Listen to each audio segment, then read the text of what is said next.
Hi, I'm Erica of Grapefruit and Gardenia Designs and the Knit Kind podcast.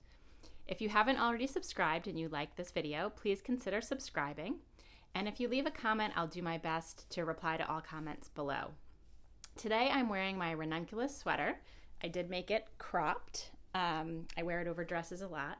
Have it over a tank top today by Midori Hirose.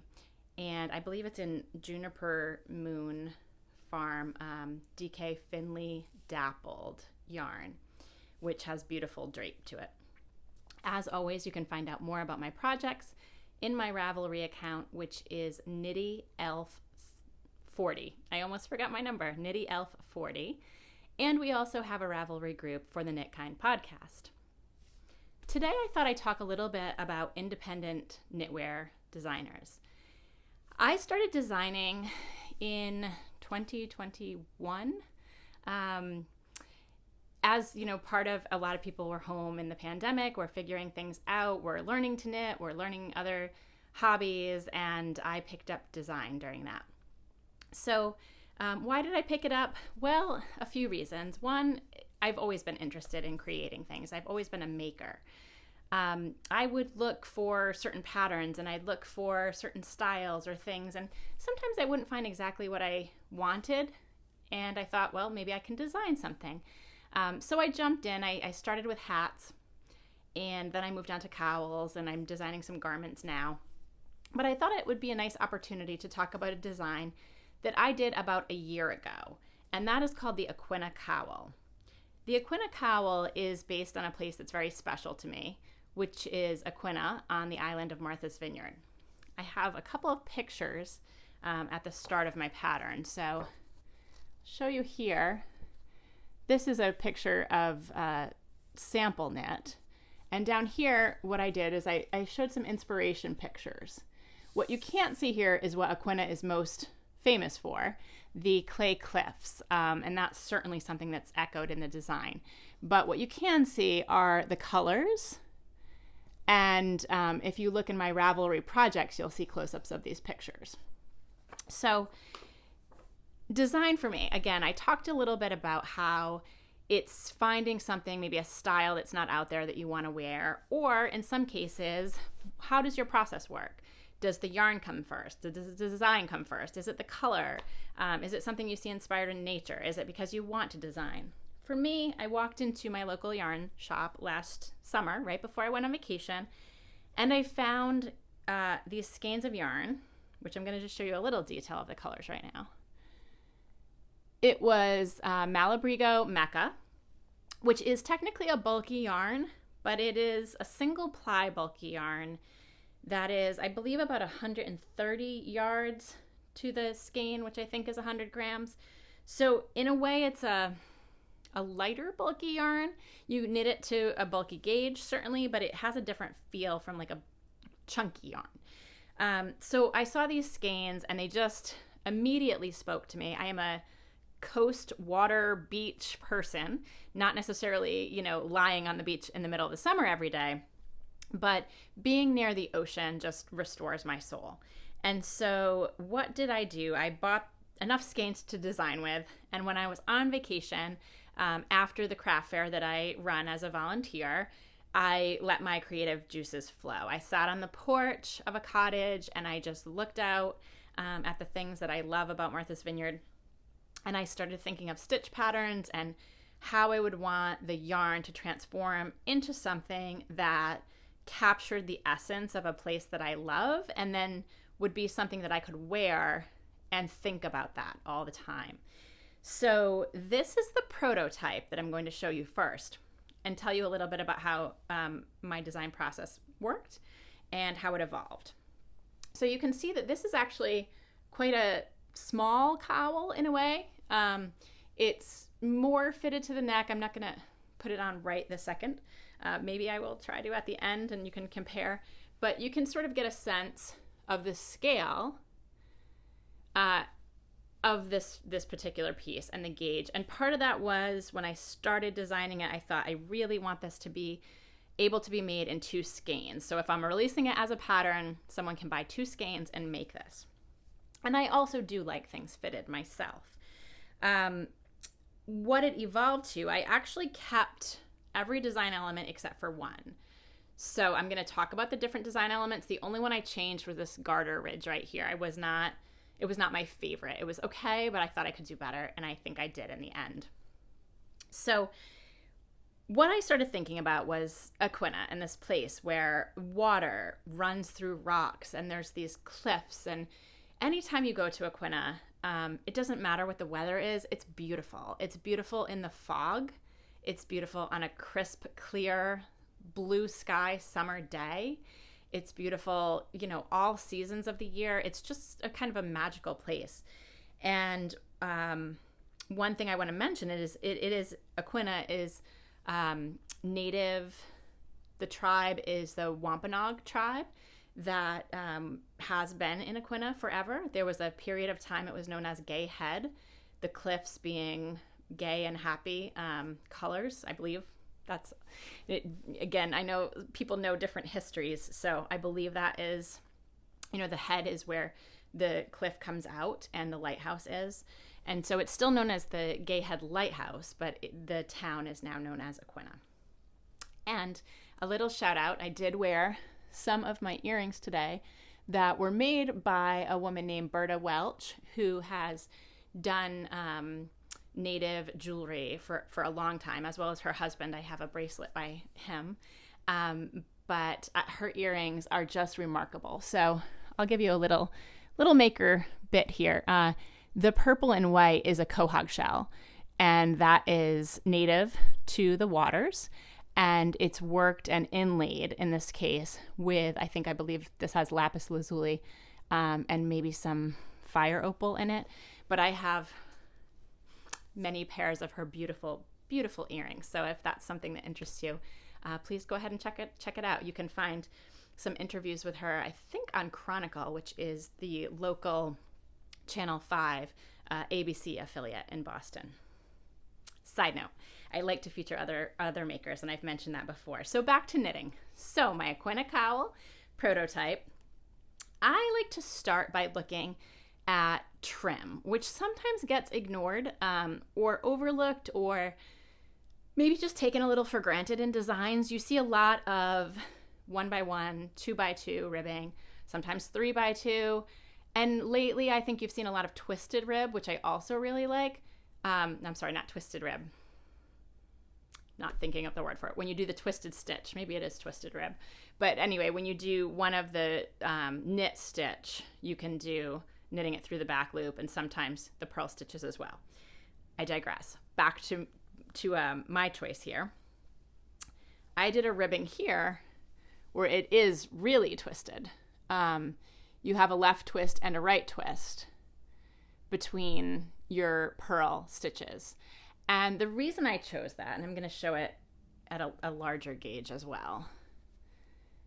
The reason I chose this type of ribbing is because I wanted it, again, to look like that idea of water flowing, right? So it's a little bit like a cable, really. And I think that you can see that.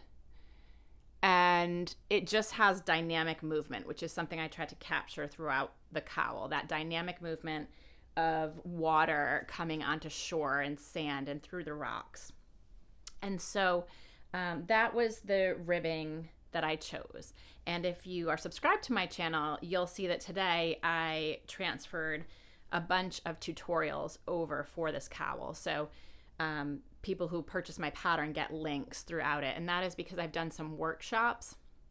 And for the workshops, I made a number of tutorial videos that people could access before and after the workshop. And those were previously on just my personal YouTube account. And so I've transferred them over to the Knit Kind podcast group. So you can access those on the playlist tab and tutorials, or just in the overall video list. So don't be intimidated by picking up a pattern that you look and you say, it looks like there's a lot of complicated stitches.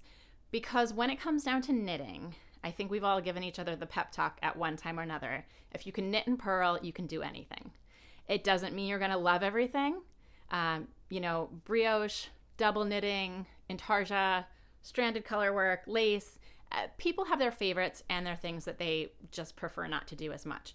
But what I like about this cowl design, and what I try to do a lot, is to make designs that can be made by the person who has only a couple of hours or an hour a week to knit, or the person who can sit there and make it in a day.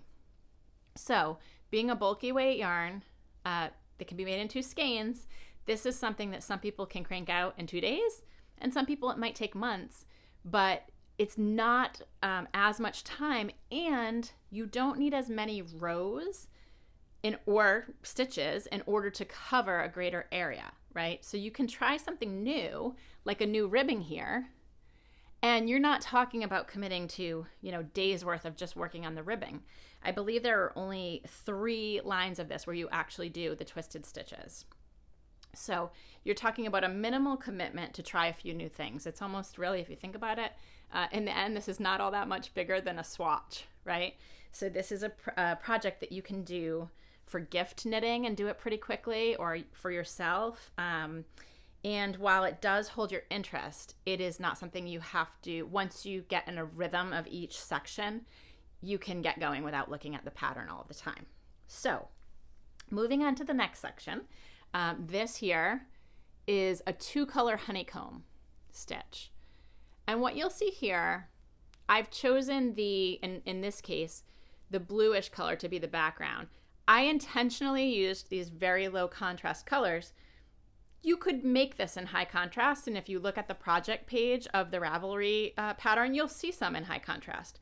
But I love the low contrast here. You could even work it, honestly, all in one color. You could get 2 skeins of the same color, and some people have done that. But I love this low contrast where you have these honeycomb stitches. Again, something where if you are not used to doing a lot of different type of stitch work, you might look at this and say, that's out of my league. But all it is are knit stitches and purl stitches. You're having some where you slip the yarn in front and then you just knit it underneath, and I have a tutorial on it. So I would encourage you, if that looks like something that is fun to you, to try it. And if you get the pattern, you will read in the description about how each section reminds me of different parts of the water, and specifically Aquinnah, but really I'm sure this applies to so many beaches and coastlines. It's just, for me, that was the inspiration. So like I said, sometimes things change during the design process. So this section here, that was garter ridge, I changed and made that into a slipped stitch area. And the reason I did that, see this here, I just liked the flow better. So I was originally sort of going for that look of sets of waves coming in, and then in the end, I preferred the other one. So just a little insight to the design process. And then at the top, I did a rhombus lace. And what the rhombus lace is, as you can see, this is like these sets of waves coming in. So there are days on specifically that part of the island, the south side, around to, I guess, the west side. Am I saying that right? Where you get these rolling sets of waves. And that was my inspiration for choosing that lace pattern. And then at the top, I went back with my twisted rib here. And that's it. It's quite simple. So I wanted to share that today. And what I also want to share are a couple other things that make designing special to me. So first, let me show you a few different versions of this cowl. At the very last page of the pattern, you'll see an addendum. And what the addendum does is it empowers you to really take control of what kind of accessory you want to create. I've mentioned this before, and if you look on the playlist tab, you will see where I have guest interviews, and I talk about this when I was on the podcast for Black Sheep Knitting in Needham, Massachusetts, which is actually where I got this yarn last summer. What you'll see is, oh, now I lost my train of thought, but there's my honesty, right? See if I can get it back. Oh, you'll see this addendum. So I talk about, how can I make this cowl something that I want to wear? And if you just follow a pattern and you follow a gauge, you're going to get the end result that meets the pattern. So Gauge is going to give you the measurements of the pattern. But that doesn't mean that's the only thing that's going to work, particularly for an accessory. Sweaters you can also modify, of course, but there's a little bit more complexity, I guess, to the different measurements, right? And so I'm just going to talk right now about accessories. And so what I talk about when I was the guest on that podcast is how I designed a set of cowls over the winter that I'll talk about on another podcast of mine, and how some people like to wear them tight. Some people like to wear them loose, right? And so in that case, I designed the patterns at gauge to have different options. For this one, it's written at 1 gauge, but that addendum on the last page will empower you to understand, if you don't already, how to do the math for different gauges. Because as long as you're getting the end result, you don't have to knit it the same way that the pattern says you have to knit it. You want to make sure you're getting a fabric that you like, and that is why, in addition to fit, swatching is recommended. So I'm going to show you something here. This was my original prototype. This was a sample knit, or test and sample knit that was done. And I'm going to try to hold them up on top of each other so that you can see. See the difference in size here?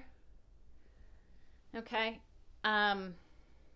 It's a pretty huge difference, right? Look at, especially in the length aspect. Now, I had changed this middle section, but you can see the top section. If you can see, this one ends here. This one comes down to here. And so that has to do with row gauge. And then the stitch gauge would have to do with the width. And so you can knit this on, you can knit it on a smaller needle if you want and or need to. But you can knit this really on up to an 11. And of course, depending on, your personal tension, possibly even more. The recommended needle size is a 10 or an 11. And of course, there's also 10.5 and 10.75.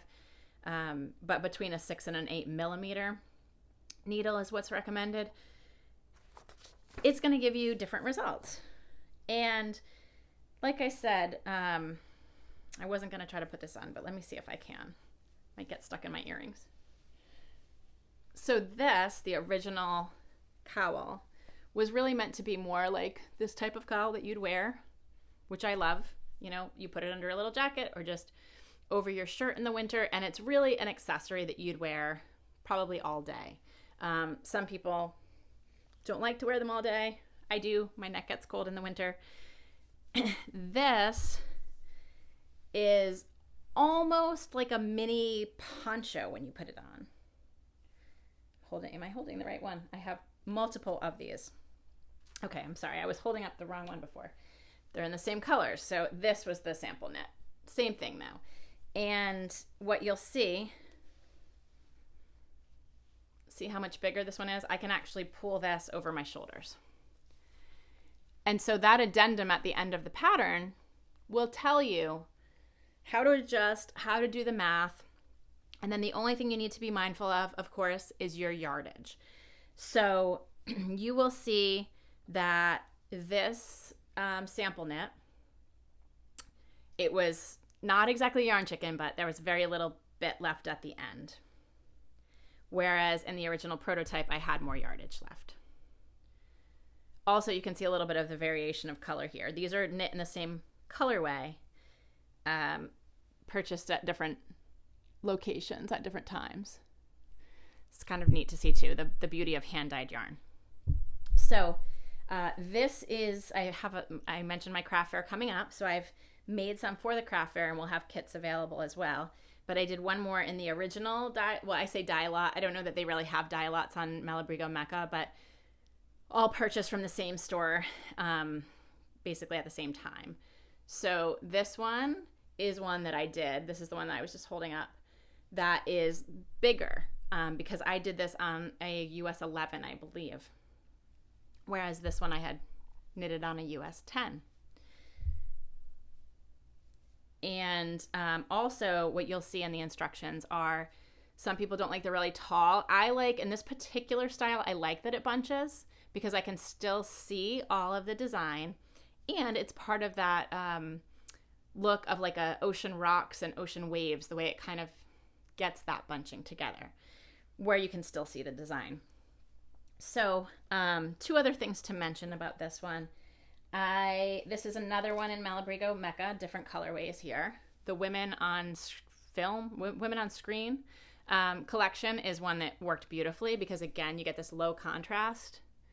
I think this was Lorelei, and I can't remember the other one.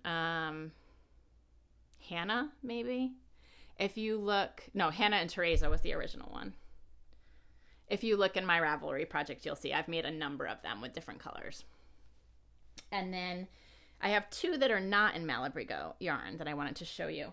And again, I wanted to show you because you can make changes in the pattern. So originally when I envisioned it, I was looking at this type of color change here. I decided in the end to go with what would make it so that I could do it all with 2 skeins of yarn, which means I kept the blue as the background here. This was my contrast color. And then in the top, I alternated. Because of the low contrast, I could alternate without it looking stripy. When I wanted to use this yarn, and this is from a designer, a dyer in Maine named Rachel, who her company is called On the Round. I've mentioned her yarn before, I think. This is her bulky weight yarn. I needed more of the blue color that you're going to see here, but I had it in my stash. So I knitted this so that I could wear it over my shoulders. I'm actually wearing this in a lot of pictures on social media because I love that I can pull it over my shoulders. And it's so cozy. I wore this all winter. I wore it with a hat that I made to match it. But you can see the color changes here. I did more contrast. And because I had more contrast, I did not want it to stripe at the top. So I wanted to have more of that lighter color at the top. So you can take this one pattern and do so many different things with it if you are willing to check your yardage and not be afraid of that, but also just take ownership of your knitting. And this is another one that I did in a hand-dyed yarn. This was actually the first hand-dyed yarn I'd ever purchased. I got it on the Knit North yarn crawl in probably 2019 from a store that was in Gloucester, Mass, that I'm drawing a blank on the name of right now, but I'll think of it and mention it or put it in the show notes. So anyway, this is a totally different look, as you can see. It does look more striped here, but that's okay with me. This is, I paired it, the hand dye was this one with the darker purple and the gold, and I paired that with a Plymouth Merino Chunky that I thought worked well enough to have not a ton of contrast, but enough that you can see it down here and it's not too stripy up here when you wear it. However, because this is actually a thicker yarn, this is more of what I think of as a bulkier, a chunky yarn. It is not single ply, okay, which is very different. This is more of a cold weather accessory. This is not a piece I would wear all day. This is one I would wear under a coat and, love how it looked. And I love kind of these fall colors, but it's not one that I would wear all day unless I had my heat turned way down in the house. So those are a few different ways that I worked the same pattern, a little bit about the inspiration. I hope maybe you learned a little bit about another place in the world. One thing I love about knitting and podcasts is connecting with people all over the world who knit and are brought together by fiber arts, and also a place that's hyper local to me. I've heard recently that there is someone on Martha's Vineyard who has their wool spun at Junction Fiber Mill in Vermont, and I would love to find out more about that because maybe it's a yarn that I could do a design with in the future. So a couple other things that I thought might be fun to show you is when I do workshops, I try to share things that are a little bit more personal and about me that go with my designs so that I'm not just teaching techniques or just going through specific parts of patterns with people. I like to share things that really make it a holistic experience. So when I do my Aquinnah Cowl workshop, one of the things I share is about the music on Martha's Vineyard. And I have a personal playlist that I love to listen to when I am wishing I was on the vineyard or when I'm knitting an Aquinnah cowl. And you can see here, this is, for me, Carly Simon singing her HBO special in 1987. If that was on repeat all the time, I say that would be fine with me. That would be, my Martha's Vineyard music. But really, music on Martha's Vineyard is fascinating. There's so much more to it. There have been people going there for decades who are huge names in music. And a lot of people don't know that. The Vineyard is an eclectic place. It's not just people think it's an island for celebrities. Well, it's an island for everyday people. It is an island that, had the Wampanoag tribe on it long before any of us. It is an island where there are celebrities, but most of the time people give them their space and don't run after them, although sometimes they do. And it's an island where, there have been fishermen and farmers, and the agricultural fair is still a huge thing every single summer. And that is, they throw the frying pans, they do the tractor pulls. It's not just about rides and fried dough, but people do that too. So when it comes to music, if you would like to learn a little bit more, leave a comment and maybe I will post a link to my personal playlist about Martha's Vineyard where you can see the Tabernacle is where I have that craft show every year and where I grew up every summer of my life. And they had musical acts come in. This particular poster was Bonnie Raitt, J.D. Souther, Wynton Marsalis, B.B. King, and Bobby McFerrin. I remember folk artists being there. I heard James Taylor sing in the Tabernacle. There were coffee houses.